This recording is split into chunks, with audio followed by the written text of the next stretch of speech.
It was nearly midnight at a Walmart tucked off the highway, the kind of store that never truly slept. The bright aisles stretched endlessly, humming with the constant buzz of fluorescent lights. Most nights were quiet, the kind of silence that felt too big, where even the sound of a lone cart squeaking down an aisle seemed louder than it should. Maria was on register duty. She had done the overnight shift for years, long enough to know the regular faces, insomniacs looking for medicine, parents with restless babies, truckers grabbing food before heading back to the road. She was used to strange characters, but nothing had prepared her for the man in the red jacket. She noticed him first because of the cart. It was overflowing, packed to the brim. Groceries, clothes, electronics, things stacked so high they threatened to spill. That much she had seen before. But when she looked at him, she froze. His jacket was faded, patched in places, like it had been worn for decades.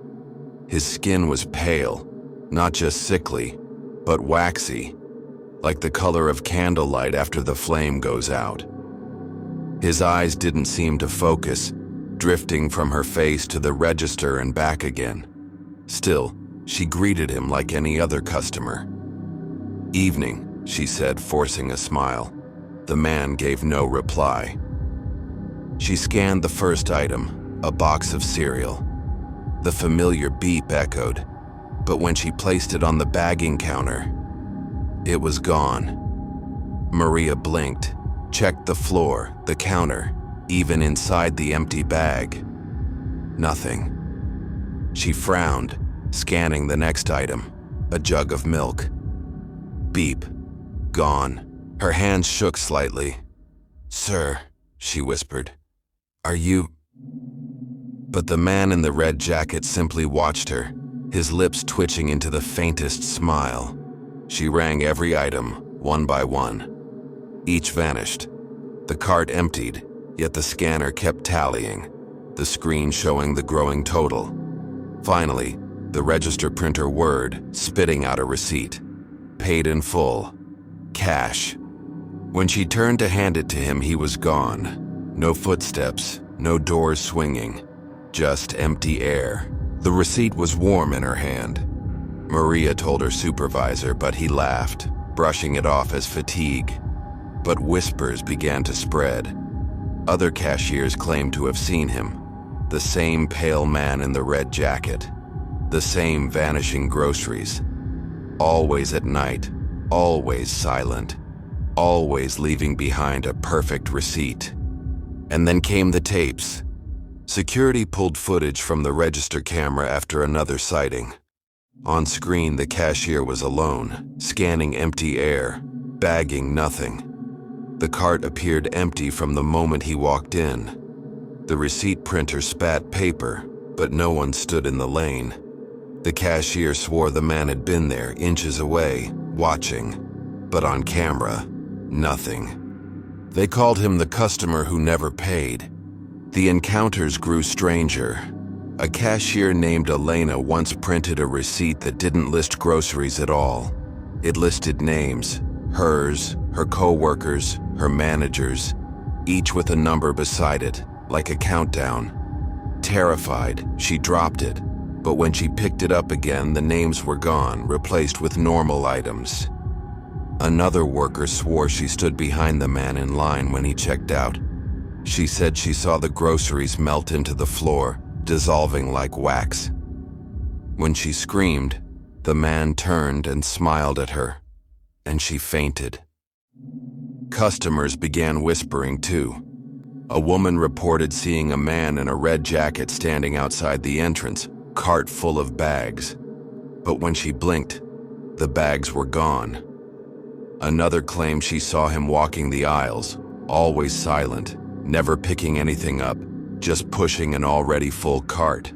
Managers tried to joke about it, but the atmosphere shifted.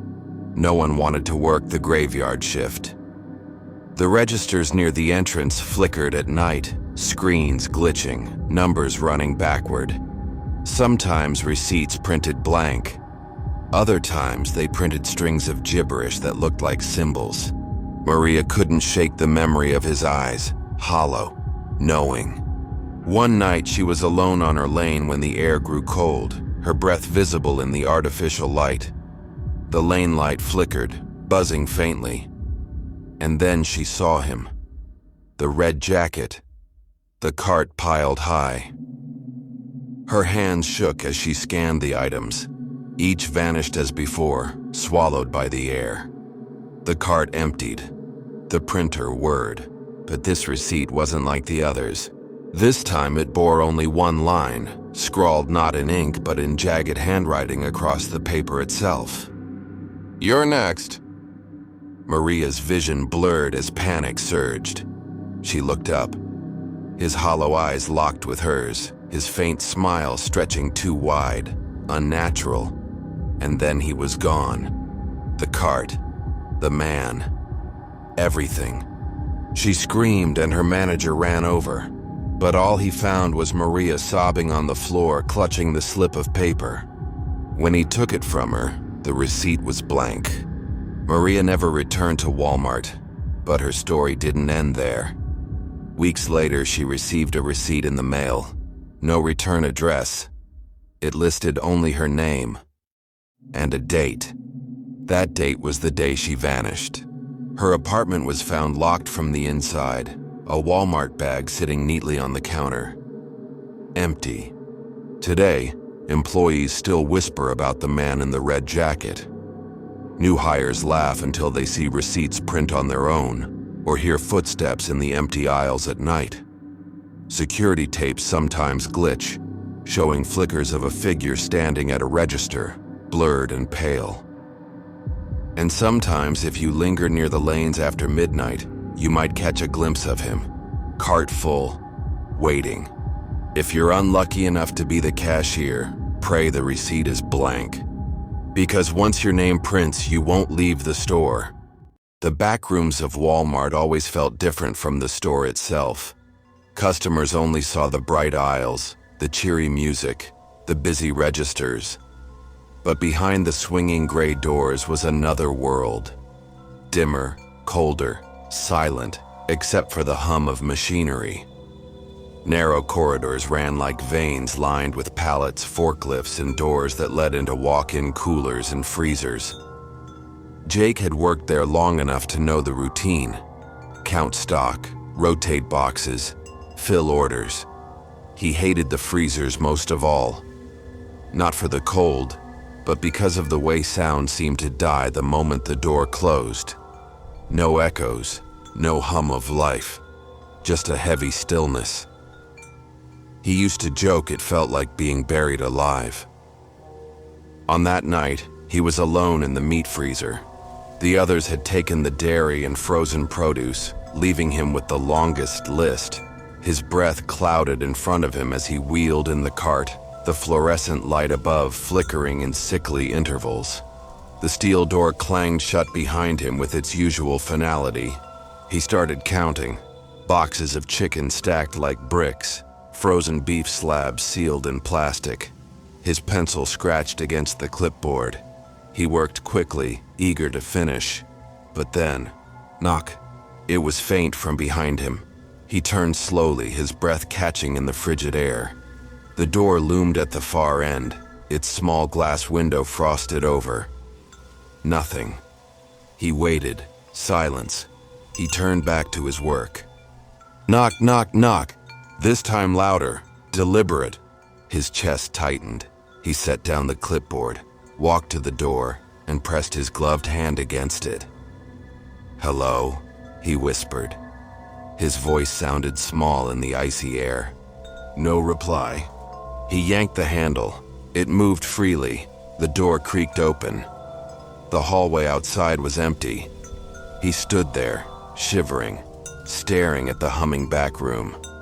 He told himself it was pipes, or maybe his imagination. But when he stepped back inside, the door slammed shut with a force that made the shelves tremble. The handle didn't budge. Jake's heart pounded. He tugged again, harder. Nothing. He pulled until his gloves slipped, then pounded with his fists. The thick steel absorbed every strike. He screamed for help, but his voice sounded muffled even to his own ears, swallowed by the frozen air. His breath fogged, thicker now, almost choking him. He turned back, eyes scanning the freezer. For the first time, he realized how big it felt, how deep the shadows stretched between the stacks of boxes. Something shifted in the corner, a shadow that wasn't his. "Who's there?" he rasped, his throat raw. His breath curled around him like smoke. The shadow didn't move. It crouched low, then straightened slowly, unnaturally. For a moment he thought he saw the outline of a man, hunched, lips cracked, eyes wide as though frozen in terror. And then it dissolved back into the darkness. Jake pressed himself against the door, clawing at the handle. His fingers ached, his nails splitting against the steel. And then he saw it, words traced into the frost on the inside of the door. Fresh. "Let me out." He stumbled back, eyes wide, breath ragged. The letters began to drip, melting downward as though written by a burning finger. When his co-workers opened the freezer the next morning, they found him collapsed on the floor, lips blue, skin white. He was alive, barely. He swore he had screamed all night, but they heard nothing. The handle, they said, wasn't locked. It moved easily. The clipboard he had dropped lay in the corner, but the paper was ruined, water-stained, the numbers blurred. Across the page, in shaky, uneven strokes, someone had scratched the words over and over. "Let me out." Jake swore he never wrote it. He refused to go back into the freezers, but the knocking didn't stop. Other employees began to hear it. 3 slow knocks, always on the inside of the door. At first faint, then louder, shaking the metal. A woman stocking shelves claimed she saw the handle rattle on its own, jerking as though someone pushed it from the other side. Another worker said he saw breath fog the glass window from inside, though the freezer was empty. One night, a worker swore he opened the door and saw a man crouched in the corner. Skin pale, clothes soaked, lips moving silently. He slammed the door and ran. But when he returned with help, the freezer was empty. The story spread. They said years ago, before the store expanded, a stalker had been trapped inside during a blizzard. The power failed. The door froze shut. By the time anyone found him, he was blue, fingers torn to the bone from clawing at the steel. His body had been dragged out, but the cold never let him go. Jake's dreams grew worse. He woke at night drenched in sweat, convinced he heard knocking at his bedroom door. Sometimes he dreamed of being back inside, breath frosting, door locked. Always the shadow crouched in the corner. Always the frost words on the door. The last dream ended differently. In it, he turned and the figure stood inches away, its lips split, its eyes wide, breath pouring from its mouth in choking clouds. It leaned close, and though no sound came from its throat, Jake swore he heard the words in his head. "Your turn." The final incident came with the new hire, a cocky college kid laughing at the ghost stories. "It's just cold storage," he joked. He wheeled in his cart, gave a salute, and let the door shut behind him. Minutes later, the pounding began. Workers rushed to open it. The handle froze in place, solid ice locking it. They pulled, hammered, cursed. The pounding grew frantic, then weaker, then stopped. When they finally forced the door open with a crowbar, the freezer was empty. No cart, no boxes, no worker. Only frost covering the steel, and written across it, "One more." The police searched. Cameras showed him entering but not leaving. The feed glitched every time someone tried to replay the moment he vanished. The freezer was sealed, padlocked, for safety, but employees still hear it. The knocking, the handle rattling. Sometimes whispers slide through the cracks, fogging the glass. If you press your ear against the door at night, you'll hear it. 3 slow knocks, a pause, then a whisper, soft, ragged, coming from the other side. Please, just one more. And if you stay long enough, the knocking will come from behind you too. The night shift at Walmart always had its quiet hours. Between 2 and 4 in the morning, the aisles felt endless, stretching under the buzz of fluorescent lights that never dimmed. The store music looped the same cheery songs, but late at night it sounded distorted, hollow like a broken music box. Alex, a stalker, was used to it. He worked nights to avoid people, moving pallets and filling shelves in silence. He liked the routine. It kept his mind from wandering.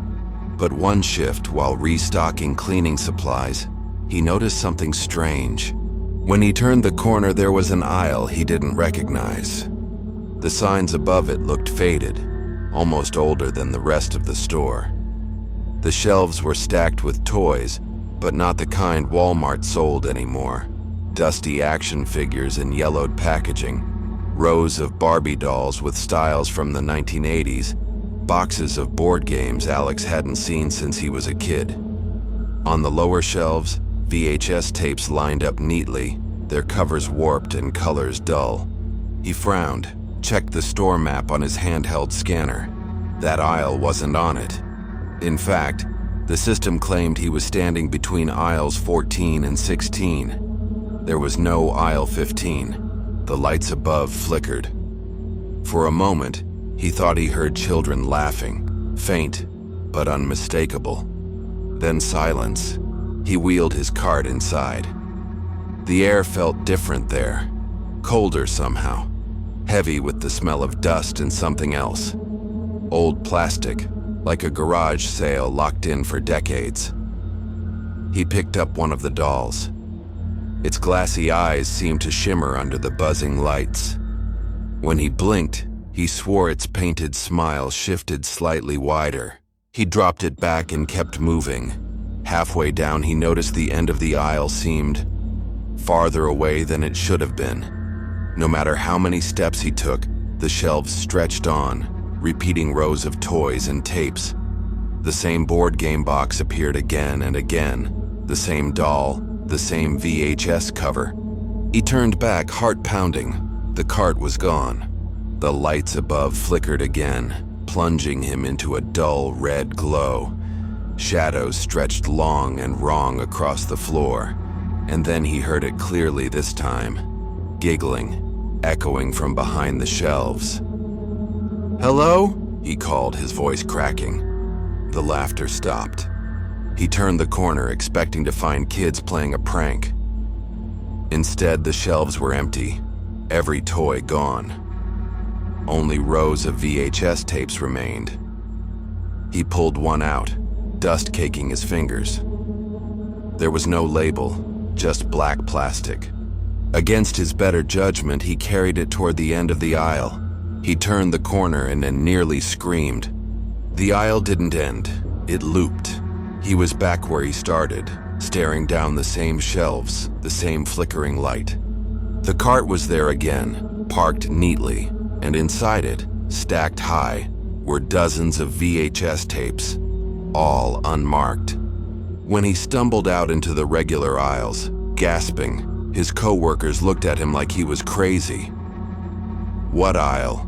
they asked when he tried to explain. They walked with him to the spot, but it was gone. Just a blank wall where he swore the entrance had been. For weeks after, Alex dreamed of the aisle. He saw the rows of toys, the endless shelves, the stacks of VHS tapes. In the dreams, the tapes were labeled. They bore dates. Some recent, some years old. And always, each tape had a name written beneath the date. The last tape always had his name. Others began to whisper about it. Night workers spoke of turning a corner and seeing shelves that didn't belong. Customers reported hearing children laughing in empty aisles, only to find nothing there. Security footage showed employees vanishing from one camera and reappearing minutes later on the other side of the store, pale and shaking. One manager, tired of the rumors, laughed it off. He went with a worker one night to find the mystery aisle. When he didn't come back, the worker panicked. They found him hours later, sitting on the floor in the toy section, clutching a VHS tape to his chest. He wouldn't speak. When they pried it from his hand, the label read, "Manager, 3:14 a.m."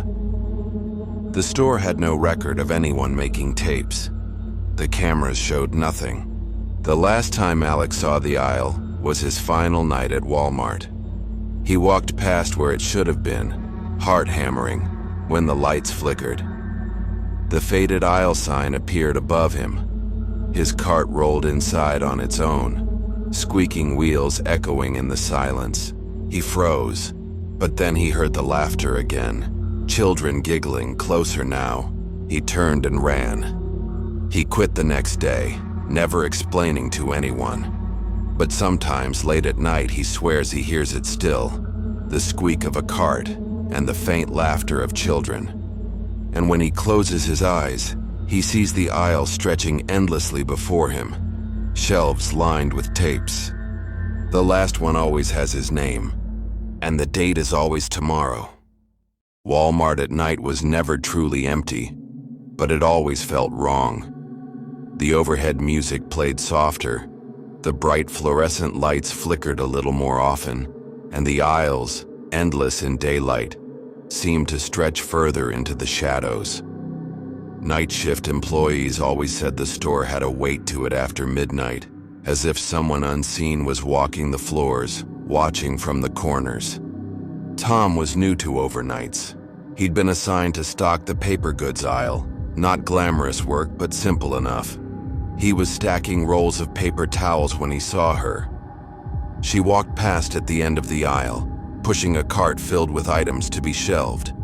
Her hair was graying, pulled neatly back, and her vest looked older than the standard blue ones the staff wore now. Her name badge read, Carol. She smiled politely at Tom, the kind of nod a senior employee gives a rookie. He nodded back, relieved to see another worker in the lonely aisles. At break, Tom mentioned her to one of the veterans in the break room. "Who's Carol?" he asked. The man's face drained of color. "You must be joking." Tom shook his head. "She was stocking near me. Name tag said Carol." The man lowered his voice. "Carol's been dead 15 years. She had been a long-time employee, beloved by the crew. 15 years ago, she had collapsed in the middle of the store during an overnight shift. A heart attack. They tried to revive her, but by the time paramedics arrived, it was too late. The company held a memorial. Her vest and badge were retired, hung in the back room. Employees spoke of her dedication, how she never missed a shift, how she knew the store better than anyone." Tom laughed nervously, but the older man didn't. He just looked away and muttered, "If you saw her, she wanted you to." Tom tried to brush it off, but sightings of Carol grew frequent. Customers mentioned her at the service desk. "That nice older lady in the vest helped me find detergent." Another said, "She walked me to the batteries. Very polite." Managers knew better. They kept their answers short, never writing down customer complaints about Carol. But among the staff, whispers spread. Some said she appeared to customers lost in the aisles, leading them to what they needed, then vanishing. Others said she was stuck in an endless loop, doomed to repeat the shift she never finished. One employee swore Carol spoke to her directly. "She told me to leave," the woman said, pale and shaking. "Said my shift was over, even though I hadn't clocked out yet." That worker quit the next day. Tom saw her again a week later. This time she wasn't pushing a cart. She just stood at the end of the electronics aisle staring at him. Her faint smile never moved. Her name badge glinted in the light. When he blinked, she was gone. He checked the cameras later. Nothing. But the next night he heard it, the squeak of a cartwheel, faint, echoing through the silent store. He followed the sound into the seasonal section. There she was, Carol, vest neatly buttoned, pushing a cart down the aisle. But the cart was empty. She didn't look at him. She didn't look at anything. Her eyes were glassy, unfocused, like someone sleepwalking. "Carol," he whispered. Her head snapped toward him, too fast, too sharp. Her smile widened, stretching unnaturally across her face. And then she was gone. After that, Tom couldn't sleep. He started asking questions, digging through old employee logs, trying to find records of Carol's death. The archives confirmed it. Her final shift, the ambulance report, the obituary. But buried in the notes, he found something else. Several employees had claimed to see her in the weeks after her death. Management brushed it off as grief, but the reports didn't stop. Every few years, a new hire would mention her, always describing the same graying hair, the same faint smile, the same older vest. Tom's obsession grew. He began staying past his shift, waiting for her. He stopped eating in the break room, choosing instead to wander the aisles alone. The others started avoiding him. "You're asking for it," one warned. "If she notices you too much, you won't last." But Tom didn't care. He needed to know. The last time anyone saw him, he was stalking near the frozen foods. Cameras showed him unloading boxes, his back to the lens. Then Carol appeared behind him, clear as day. She smiled, placed her hand on his shoulder. The feed glitched, lines of static tearing across the screen. When the picture returned, Tom was gone. Only the empty aisle remained. Later, employees found his vest neatly folded on the shelf. His badge lay on top, but when they picked it up, the name had changed. It no longer read Tom. It read Carol. Now the employees don't joke about her anymore. They speak of her only in whispers, careful not to draw her attention. Customers still report the helpful older woman, but workers avoid those aisles when they hear about her. And sometimes late at night, employees say they hear the squeak of a cart in an empty aisle. If you're unlucky enough to see her, don't speak. Don't look too closely. And if she smiles at you, don't smile back. Because if you do, you might not make it to the end of your shift. And when the cameras glitch, your badge might be the next one to change. Lane 6 had a reputation. Every Walmart has one. A spot employees whisper about. A place they don't linger. A machine that acts funny when no manager is listening. For this store, it was Register 6. The other lanes had been updated, fitted with newer screens and smoother drawers. Lane 6 always lagged behind. Its monitor hummed, its belt stuttered, and the cash drawer often jammed shut until a knee or fist knocked it open. New hires were often assigned there, told it was good practice. Nina didn't mind at first. She liked the quiet of overnight shifts. The hum of the lights and the faint drone of the PA were background music, while she scanned items and watched the clock tick toward dawn. But one night, a routine transaction changed everything. A trucker came through with a few things: chips, a thermos, and wipes. She scanned them. The total came to $18.47. She announced it. The man reached for his wallet. Then the screen flickered. The numbers reversed. $14.81. A second later, it snapped back to $18.47. "Glitch," she muttered, forcing a smile. But the register wasn't done. Over the next few nights, totals reversed again and again. Sometimes the amounts ticked down like a clock counting backwards: 23:45, 22:34, 21:23, before settling.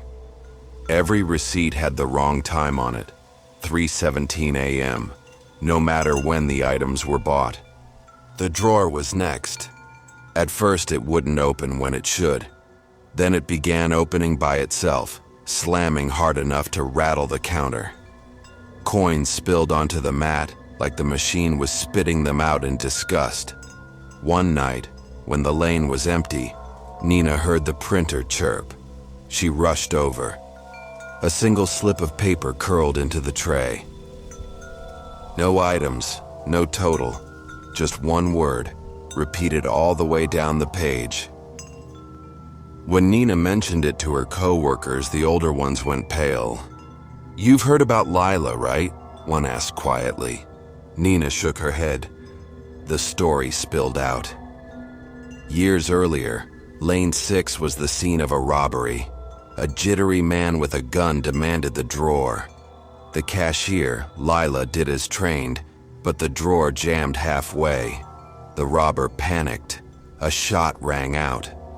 By the time paramedics arrived, it was too late. Since then, the register acted off. Management replaced parts, even swapped monitors, but the malfunctions always returned. Employees swore Lane 6 was stuck in that night, playing it over again and again. Nina didn't want to believe it until she saw him. It was around 3 a.m. when a man approached, quiet, hood pulled low. His items were strange: a candle, a rope, a pack of batteries, and a bag of ice. He said nothing, just watched her scan. The numbers on the screen flickered wildly. 1991, 1441, 1001, until it froze on 666. Her skin crawled. Then the drawer opened. Not toward her, but toward him. Inside were no bills, no coins, just a wad of old receipts, yellowed and curling. He picked them up, let them flutter back down like dry leaves. The printer screeched. A single slip spat out. Nina's hands shook as she read it. "We take back what was taken." The man smiled faintly and walked away, leaving everything behind. The bag of ice dripped into the drawer, steam rising as if the register swallowed it. The next day, Lane 6 was sealed with tape. A sign read, "Out of order." But employees noticed the lane light flickering at night, glowing faint blue. The screen turned on by itself, numbers scrolling backwards until nonsense filled the display. And the receipts. Customers began complaining of extra slips in their bags. Blank, except for a timestamp, 3:17 a.m. A few showed names where items should be. One cashier pulled a crumpled one from her apron. It had her name on it, with the word "returned" beside it. Management moved the lottery stand in front of Lane 6, pretended it was gone. But the staff knew. They whispered about the lights pulsing, the drawer slamming in the night, and sometimes on the monitors a figure appeared at Lane 6. A woman with dark hair, vest neat, scanning items that weren't there. Always time-stamped at 3:17. Always ending with the word. If you ever shop late at Walmart, check your receipt carefully.